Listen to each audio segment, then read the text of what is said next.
Guys, yung aso ko nandito na sa loob ng CR. Ayan na siya. O, diba? Maliligo si Bingo.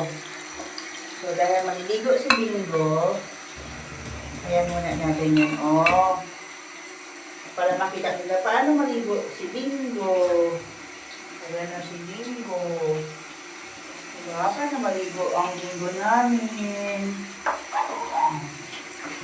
Meron siya dito. Shower niya.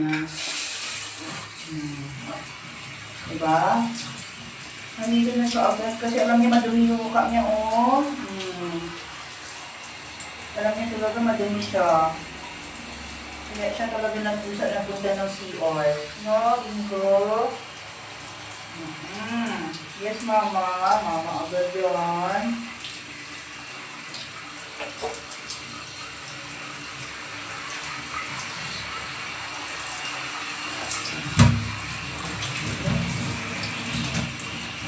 Dito lang.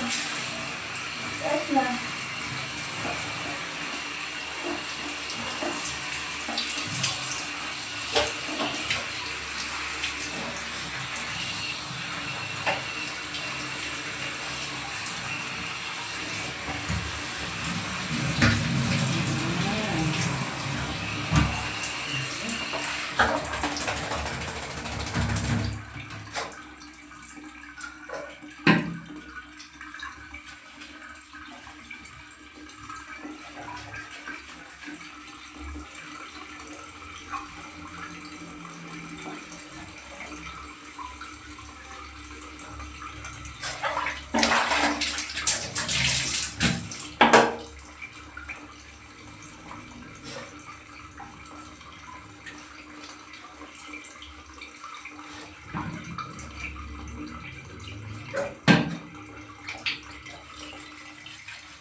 Ayan, ayan.